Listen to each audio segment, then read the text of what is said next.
பிடிச்சிருந்தா லைக் பண்ணுங்க, ஷேர் பண்ணுங்க, சப்ஸ்கிரைப் பண்ணுங்க, மறக்காம பக்கத்துல பெல் டச் பண்ணுங்க. இன்னைக்கு பசலைக்கீரை புளிக்குழம்பு செய்ய போகிறோம். அதுக்கு தேவையானது பசலைக்கீரை. இதுதாங்க பசலைக்கீரை. இதோட இலையெல்லாம் பொடி பொடியாக இருக்கும் பார்த்துக்குங்க. இது வரப்பில் நிலத்தில் முளைஞ்சிருக்கும். இந்த மாதிரி பசலைக்கீரை கிடைச்சா நீங்கள் எடுத்துகிட்டு வந்து புளிக்குழம்பு செஞ்சால் சூப்பராக இருக்கும். அடுத்ததாக ஒரு கைப்பிடி அளவு பூண்டு உரித்து வச்சுக்கோங்க. ஒரு கைப்பிடி அளவுக்கு புளி, இதையும் தண்ணி ஊற்றி அரை மணி நேரம் ஊற வச்சு கொஞ்சம் திக்காக கரைச்சி வச்சுக்கோங்க. இனிமேல் இந்த புளிக்குழம்பு எப்படி செய்யுது நான் சொல்கிறேன். அடுப்பில் ஒரு கடாய் வச்சுக்கோங்க. கொஞ்சமாக நல்லெண்ணெய் போட்டுக்குங்க. அதில் ஒரு 5 பச்சை மிளகா இதை போட்டு நல்லா வதக்கிக்கணும். நீங்களும் கீரைக்கு தகுந்த மாதிரி பச்சை மிளகா போட்டுக்குங்க.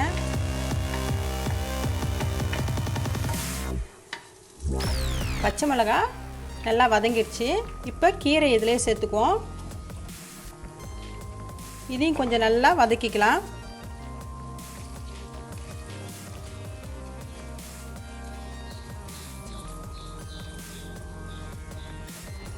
ஒரு அடுப்பில் அதே கடாயை போட்டுக்குங்க.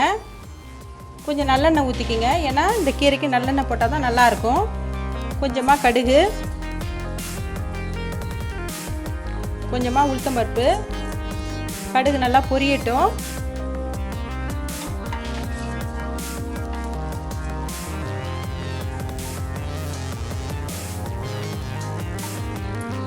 கடுகு உளுத்தம்பருப்பு நல்லா பொரிஞ்சிருச்சு. இப்போ 2 காஞ்ச மிளகாவை பொடியாக கிள்ளியில் போட்டுக்கலாம்.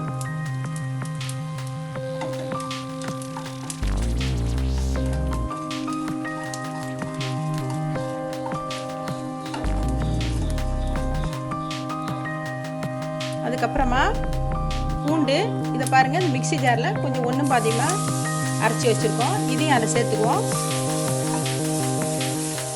நல்லெண்ணெய் தேவைப்பட்டால் கொஞ்சம் ஊற்றிக்குங்க. ஏன்னா இதுக்கு நல்லெண்ணெய் போட்டால் நல்லாயிருக்கும்.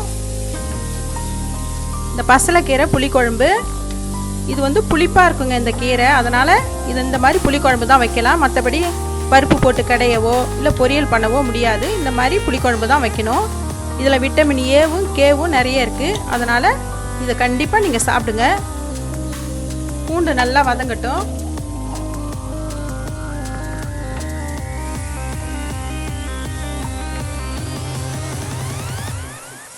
பூண்டு நல்லா எண்ணெயில் செவந்துருச்சு பாருங்கள். அதுக்கப்புறமா நம்ம மிக்ஸி ஜாரில் அரைச்சி வச்ச இந்த கீரையும் இதிலே சேர்த்துக்குவோம்.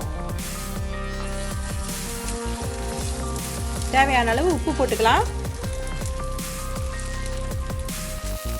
கொஞ்சமாக மஞ்சத்தூள்.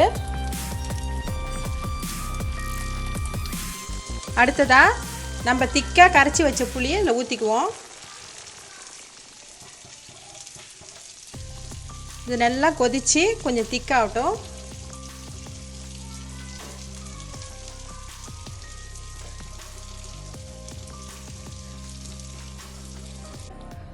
புளிக்குழம்பு நல்லா பச்சை வாசனைலாம் போய் திக்காயிடுச்சு பாருங்கள். இதோட நம்ம இதை ஆஃப் பண்ணிக்கலாம். அருமையான பசலைக்கீரை புளிக்குழம்பு ரெடி ஆயிடுச்சு. நீங்கள் இது 2 நாள் வச்சு கூட இதை சாப்பிட்லாம். டேஸ்ட்டாக இருக்கும், சத்தானது. நீங்களும் ட்ரை பண்ணுங்கள். மீண்டும் சுவையான, சுலபமான, ஆரோக்கியமான சமையலோடு உங்களை நான் சந்திக்கிறேன். நன்றி, வணக்கம்.